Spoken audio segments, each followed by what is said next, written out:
The docking bay of Threshold Station hummed with the controlled chaos of commerce. Cargo containers drifted through the zero-gravity loading zone, guided by magnetic tethers and the practiced hands of dock workers from a dozen different species. The station itself was a marvel of cooperative engineering, a massive ring habitat orbiting the gas giant Kalos Prime, where hundreds of thousands of beings lived, worked, and traded beneath artificial skies. Zix'ra moved through the controlled chaos with the confidence of youth and talent. At 23 cycles, she was young for a K-Valley, but she'd already earned a reputation as one of the station's most skilled engineers. Her crystalline exoskeleton caught the harsh industrial lighting, refracting it into subtle rainbows that danced across the deck plating. Like all K-Valley, she possessed a body that seemed to blend insect and mineral, chitinous plates with the translucent quality of quartz, 4 arms that could manipulate tools with precision that made other species envious. She was working her second double shift this week, and she knew her supervisor had noticed.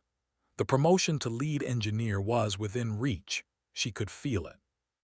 Just a few more weeks of proving herself, of being the first to volunteer, the last to leave, the one who solved problems others couldn't. Her dual hearts pumped steadily in her thorax, circulating the blue hemolymph that sustained her. She felt invincible.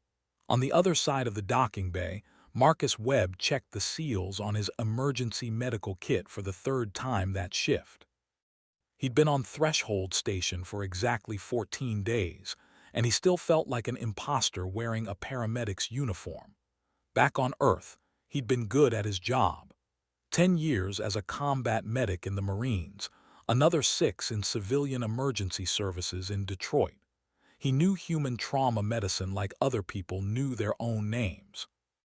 But here, 300 light-years from home, surrounded by species whose biology seemed designed to humble him, he felt like a first-year medical student again. The training had been intense, 4 months of xenobiology and interspecies emergency response, but nothing quite prepared you for the reality of it. The Korathi had 3-chambered hearts and copper-based blood. The Horthians could survive injuries that would kill a human instantly, their distributed nervous systems allowing them to function even with catastrophic damage. The K-Valley had dual circulatory systems, crystalline bones and spiracles instead of lungs. Dr. Thane, the station's chief medical officer, had made his position clear during Marcus's first week. "Mr. Webb," he'd said in his precise, clicking Korathi accent, "humans are known for their enthusiasm. But medicine at this level requires mathematical precision, not emotion. You will follow protocol exactly, or you will be reassigned to less critical duties." Marcus had nodded, swallowed his pride, and tried to prove himself. But 2 weeks in, he'd mostly responded to minor injuries, performed equipment checks, and watched the alien medical staff handle everything important. He understood their skepticism. Humans were the newest species to join the galactic community, barely 50 years since first contact. They were still proving they belonged. He was running through diagnostic checks on the portable medical unit when the coupling failed. The sound was wrong first, a metallic shriek that cut through the usual dock noise. Then came the shouts, species-specific alarm calls that needed no translation. Marcus's head snapped up in time to see a 20-ton cargo container swing free from its moorings, momentum carrying it toward the docking scaffold where Zix'ra stood. She saw it too, but physics is a cruel master regardless of species. She tried to move, 4 arms scrambling for purchase, but the container caught her against the bulkhead with the sick crunch of shattering crystal. The magnetic clamps engaged a second too late, arresting the container's motion, but the damage was done. Marcus was running before his conscious mind registered the decision. His emergency kit slammed against his back as he sprinted across the deck, weaving between shocked dock workers. He triggered his comm unit. "Medical emergency, docking bay 7, critical injury, need immediate backup." He reached her in 40 seconds that felt like forever. Zix'ra lay crumpled against the bulkhead, her exoskeleton shattered along her left side, jagged cracks spreading across her thorax like a broken windshield. Blue hemolymph pooled beneath her, too much of it spreading across the deck in an expanding circle. Her forearms were splayed at unnatural angles. Her compound eyes, usually bright with rainbow iridescence, were dim and unfocused. Marcus dropped to his knees beside her, hands already moving through assessment protocols. ABC, airway, breathing, circulation, though the alien equivalent required translation. Her spiracles, the breathing ports along her thorax, were crushed on the impact side. He could see them fluttering weakly, irregularly. He pressed his fingers to where her anatomy chart said her heart should be, trying to feel for a pulse through the crystalline plating. There, both hearts beating fast and thready, she was alive. Barely. "Stay with me," he said, though he didn't know if she could hear him, didn't know if Valine even processed sound the same way when they were this close to death. He reached for his medical kit, pulling out the portable scanner. The device beeped as it analyzed her, displaying readouts that made his stomach drop. Massive internal hemorrhaging, both hearts struggling, brain activity present but declining. He grabbed the emergency compress bandages, the ones rated for exoskeleton species, and pressed them against the worst of the cracks. The bandages activated on contact, expanding to fill the gaps, trying to seal the hemorrhaging. His training screamed at him: stabilize the airway, control the bleeding, prevent shock. But Valine physiology was so different from human that he was working partially blind, adapting principles on the fly. Come on," he muttered, hands moving constantly, checking, adjusting, trying to keep her alive until the real medical team arrived. They arrived 3 minutes later, though it felt like hours. Dr. Thane led the team, his tall Korathi frame moving with practiced efficiency, his three-fingered hands already reaching for scanning equipment. 2 Horthian medics flanked him, carrying the station's advanced medical stretcher. "Report," Dr. Thane said, his large eyes taking in the scene with professional detachment. Valine female, crushing injury to thorax and left side, massive hemorrhaging, both hearts present but weak, spiracles compromised. "She's..." "Step aside, Mr. Webb."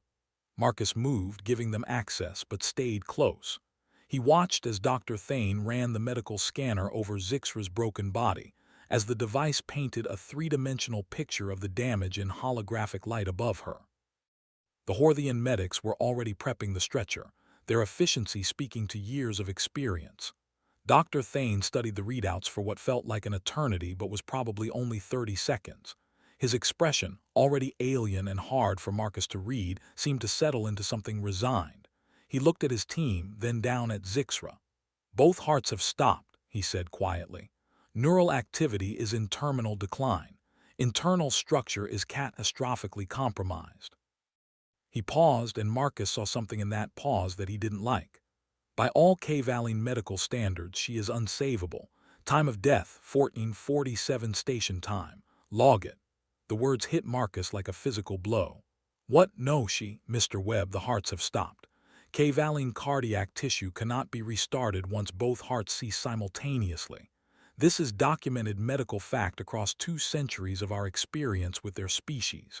She is gone." But Marcus's hands were already moving, positioning themselves over Zix'ra's thorax. He'd felt her hearts, he knew where they were. He pressed down, starting compressions. 30 beats hard and fast, the rhythm so ingrained in him that he could do it in his sleep. "Mr. Webb, stop." Dr. Thane's voice carried an edge now. "You are damaging the remains." Marcus ignored him, continuing compressions. 1, 2, 3, 4. He counted them out loud, needing the rhythm, needing to focus.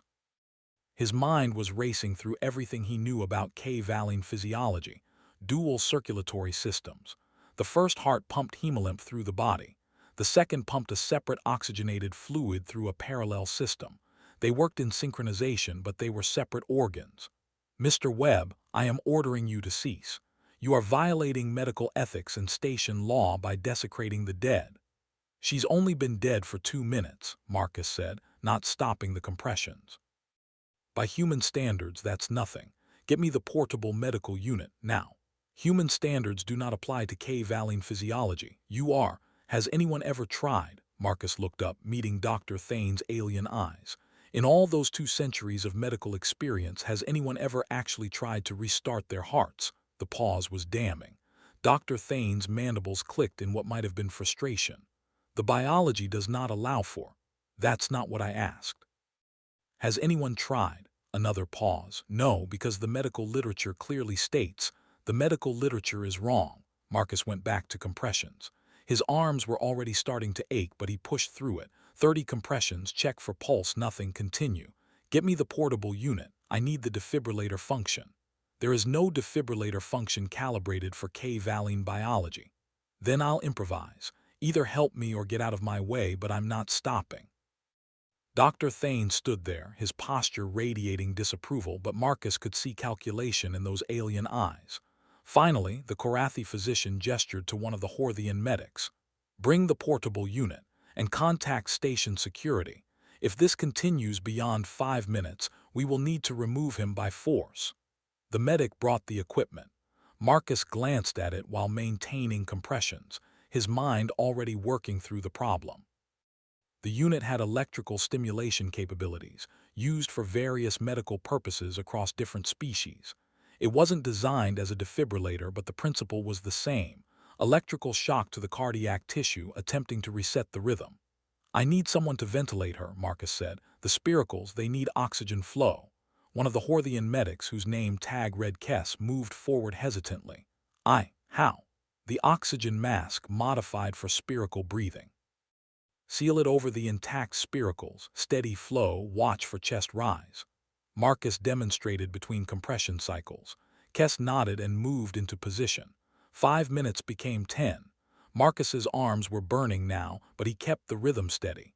He was watching the portable unit scanner, learning Zix'ra's internal geography in real time. The dual hearts were positioned slightly differently than the anatomy charts suggested. The compression point needed adjustment. He shifted his hand position, felt the difference immediately. Better mechanical advantage, better theoretical blood flow. Dr. Thane was still there, watching with an expression Marcus couldn't decipher. Other medical staff had arrived, forming a loose circle around the scene. Some looked horrified, others seemed morbidly curious. Word was spreading through the station. The human was trying to raise the dead. 15 minutes, 20 minutes. Marcus was soaked with sweat now.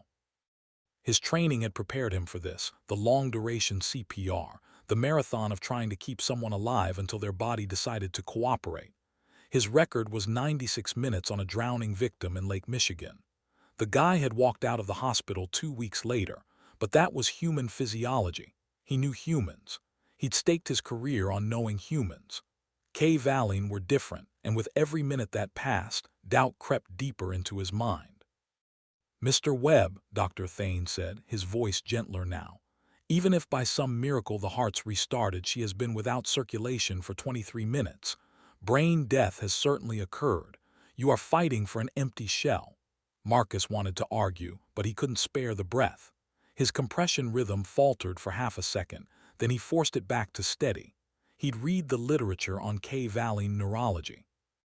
Their brains were more resistant to hypoxic damage than human brains, something about their crystalline structures preserving cellular integrity. But 23 minutes, that was pushing it even by optimistic estimates. 30 minutes. His arms were shaking now, each compression requiring conscious effort to maintain proper depth and rhythm. Kess had taken over ventilation completely, the Horthian medic's 4 arms allowing for more precise control of the equipment. Station security had arrived at some point, but their chief, a massive Horthian named Grix, had simply crossed his arms and watched. No one was stopping him yet. Marcus repositioned himself, trying to give his muscles a brief respite while maintaining compressions. His mind was working through the problem systematically. Dual hearts, dual functions. What if they didn't need to restart simultaneously? What if the sequence mattered? He grabbed the portable unit with one hand while maintaining compressions with the other. I need to deliver an electrical pulse. Which settings? Dr. Thane, perhaps resigned to documenting this madness for posterity, consulted his own scanner. Neural stimulation setting level 4, but Mr. Webb, I must advise. Noted. Marcus programmed the unit, positioned the contacts on Zix'ra's thorax, one over each heart. He paused compressions. Clear. The unit discharged. Zix'ra's body convulsed slightly. The scanner showed a flutter in one heart, then nothing. Marcus immediately resumed compressions. 40 minutes. He'd been at this for 40 minutes and he was starting to feel it in every muscle, every tendon. His lower back screamed at him from the awkward position. His shoulders were on fire. His hands were starting to go numb, but he kept counting. 1, 2, 3, 4. The rhythm was everything. If he stopped, she was definitely dead. If he continued, there was a chance, however small. Dr. Thane moved closer. Mr. Webb, Marcus. The use of his first name surprised him. You have done everything possible, more than any physician I have ever known would do, but you must accept that. No, the word came out sharper than he intended. I don't accept it. Humans don't accept it. That's our thing. That's what we're apparently famous for, being too stubborn to know when we're beaten. He punctuated the words with compressions. You want to know the difference between human medicine and yours. You've got better tech, better knowledge, better everything, but you've forgotten how to fight. You've forgotten that death isn't a certainty until you've tried everything and then tried again. Death is a biological inevitability, Mr. Webb. Accepting it is not surrender, it is wisdom. Maybe. Marcus's voice was strained now, his breath coming hard. Or maybe wisdom is knowing when to be stupid. When to refuse the logical answer because logic doesn't account for luck or miracles or pure damn stubbornness. 45 minutes. Marcus's compression rhythm was slowing despite his best efforts. His arms felt like lead. Sweat dripped into his eyes, stinging, but he didn't dare stop to wipe it away. His whole world had narrowed to this. The rhythm, the count, the desperate hope that somehow, impossibly, Zix'ra's hearts would remember how to beat. He was vaguely aware that the circle of watchers had grown. Medical staff, dock workers, station residents drawn by the commotion. He could feel their eyes on him, could sense their judgment. The crazy human who wouldn't accept reality. The fool who desecrated the dead out of misplaced heroism. Maybe they were right. Maybe he was just making a spectacle, turning a tragedy into a circus. Maybe he should have listened to Dr. Thane from the start, accepted the medical authority of species who'd been doing this for centuries while humans were still burning coal. His hand slipped slightly on the next compression. He caught himself, adjusted, continued, but the doubt was there now, a poison in his thoughts. Marcus. Dr. Thane's voice was kind now, the kindness of someone watching a friend hurt themselves. It is time. You have honored her. You have honored your species' principle, but you must stop before you injure yourself. 50 minutes. Marcus's vision was starting to blur at the edges. Dehydration, exhaustion, the adrenaline crash trying to take hold.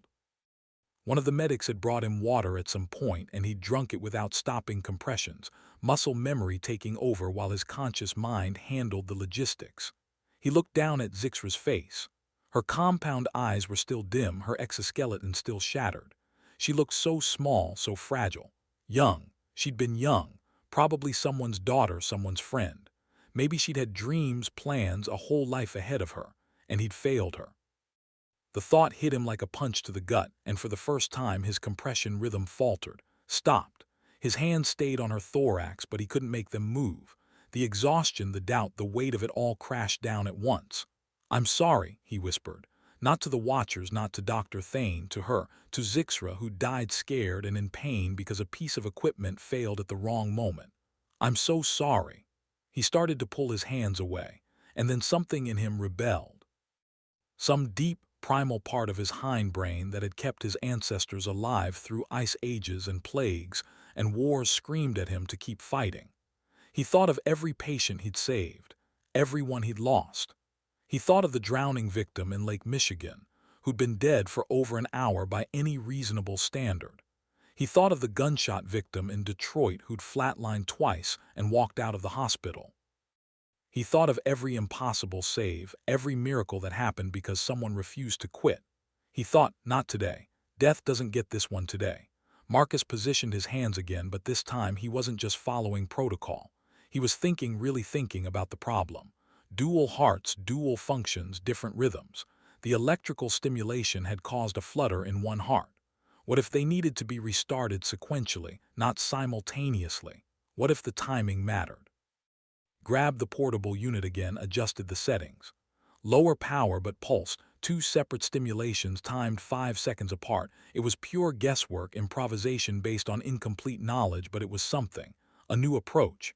He positioned the contacts, one over each heart. Clear, first pulse. Nothing, 5 seconds, second pulse. The scanner beeped. One heart spasmed, a single weak contraction, then stopped. Marcus was back to compressions immediately, but with a modification. Staggered pressure, trying to manually stimulate each heart separately. It was awkward, imprecise, but he could feel the difference. One compression, shift position, second compression, shift back, creating an artificial rhythm that mimicked what he thought the dual hearts should be doing. He repeated the electrical stimulation. First pulse, pause, second pulse. This time one heart contracted, stopped. Then the second heart contracted, stopped. "Come on," Marcus breathed. He continued the modified compressions, sweat pouring down his face, his arms barely responding to commands anymore. "Come on, you can do this. Remember how, your body knows how." Third electrical stimulation. Both hearts contracted, but still separately, still uncoordinated. Fourth stimulation. The first heart contracted, paused, contracted again, paused, contracted. A rhythm, weak and irregular, but a rhythm. The second heart followed 3 beats later, finding its own pattern. For a moment they beat independently, 2 separate rhythms fighting each other. Then, as Marcus watched the scanner in disbelief, they began to synchronize. The first heart's rhythm adjusted. The second heart's timing shifted. They found each other like dancers learning to move together, and suddenly, impossibly, they were beating in harmony.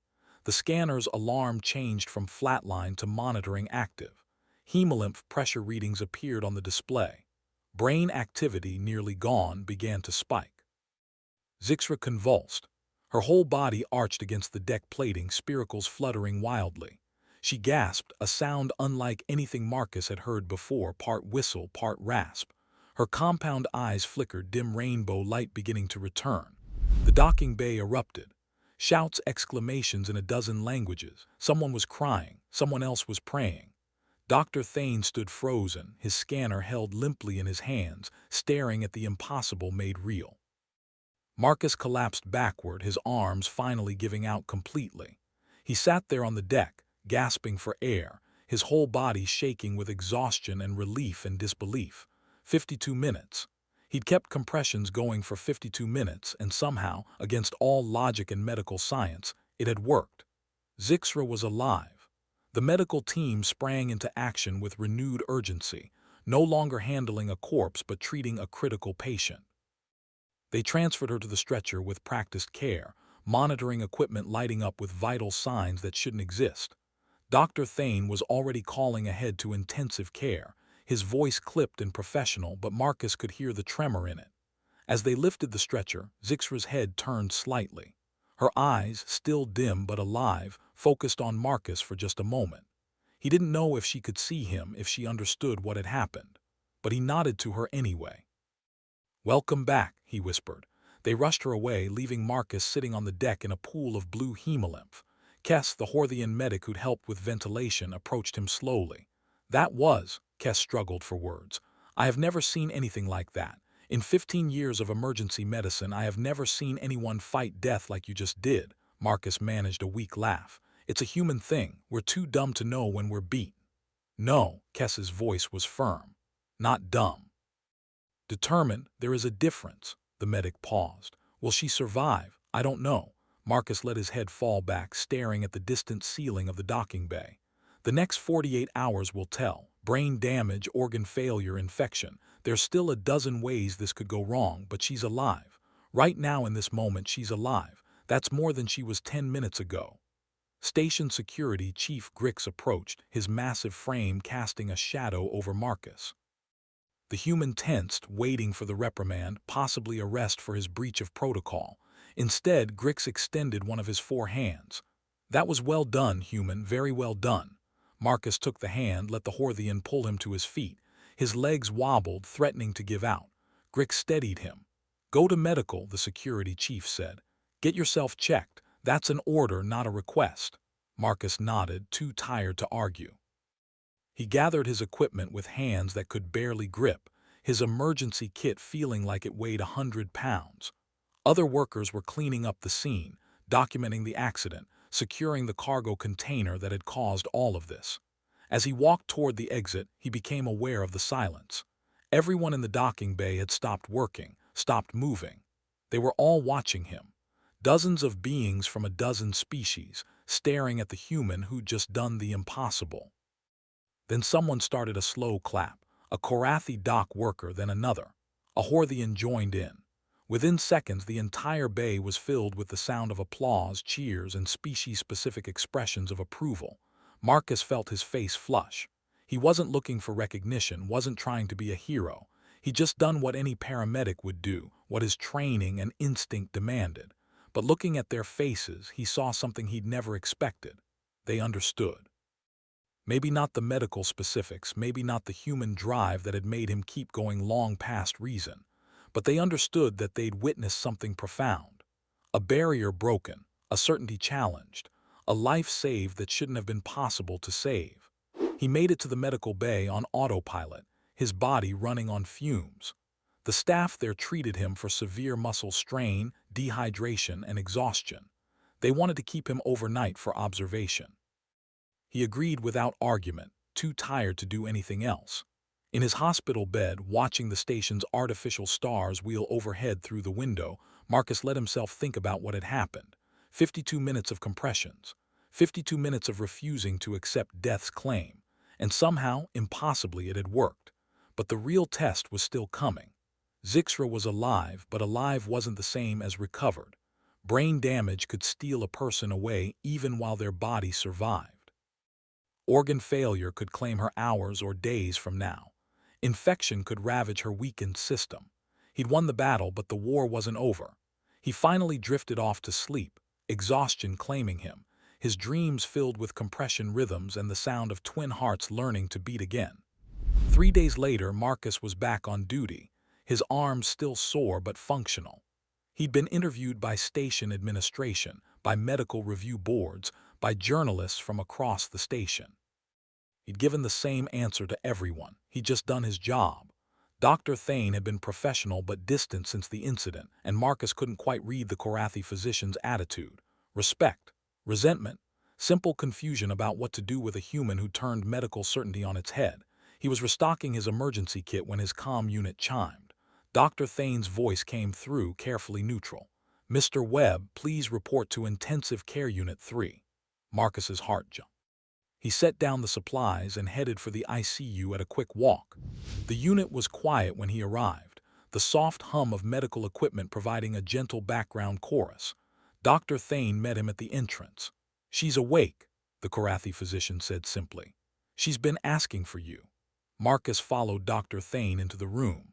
Zix'ra lay in a medical bed designed for her species, her shattered exoskeleton now reinforced with medical-grade composite patches that gleamed under the lights.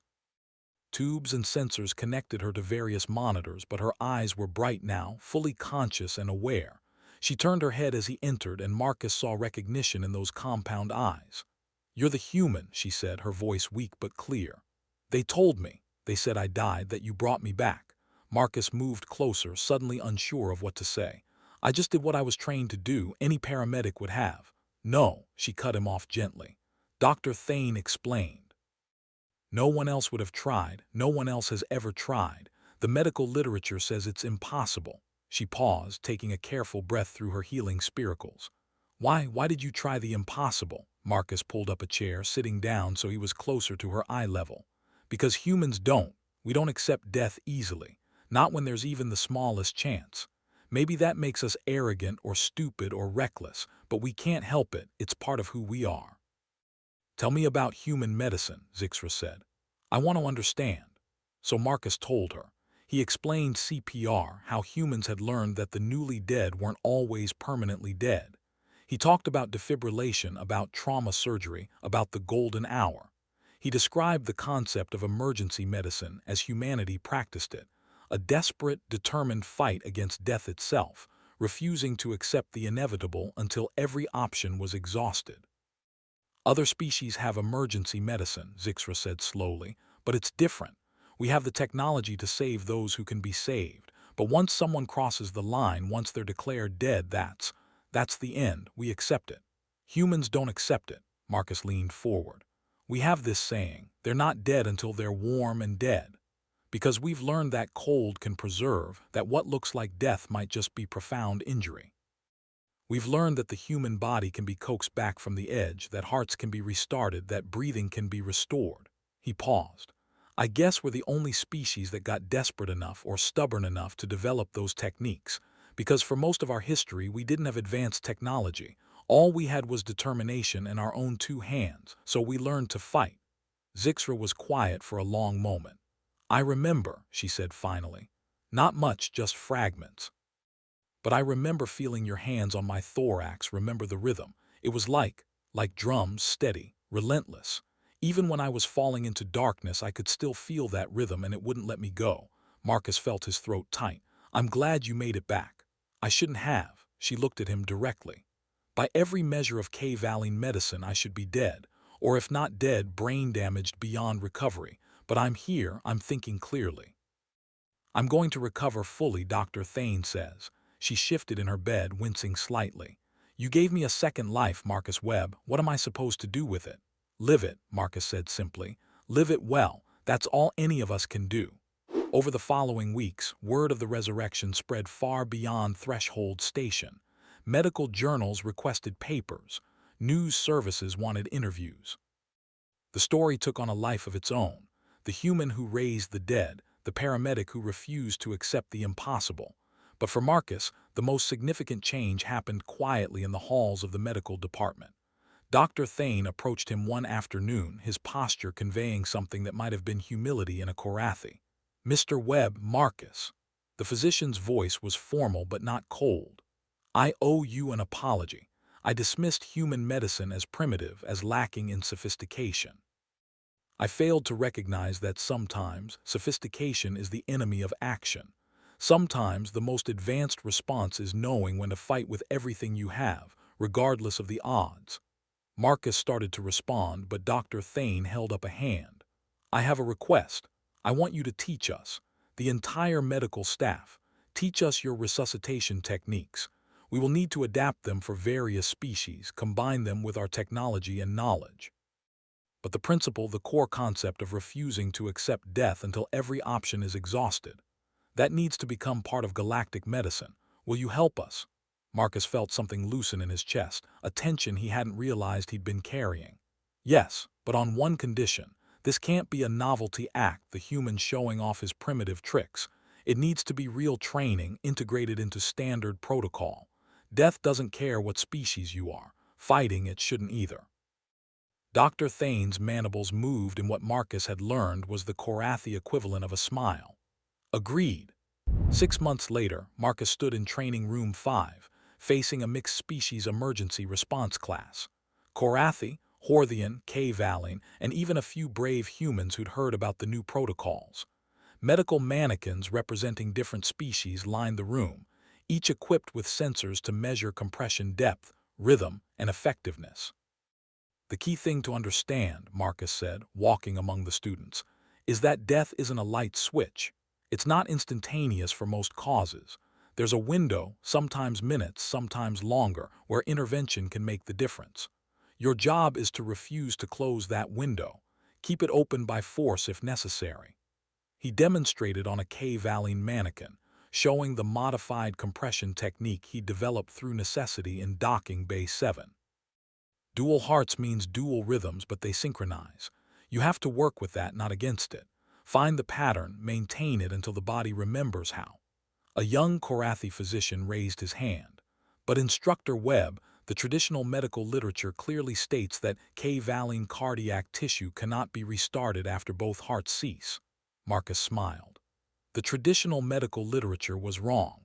It wasn't wrong because the authors were stupid or lazy. It was wrong because no one had ever tried hard enough, long enough, or stubbornly enough. Sometimes, the greatest medical discoveries come from refusing to accept what everyone knows to be true. The class continued, and Marcus felt something he hadn't experienced since arriving on the station. He felt like he belonged, not despite being human, but because of it.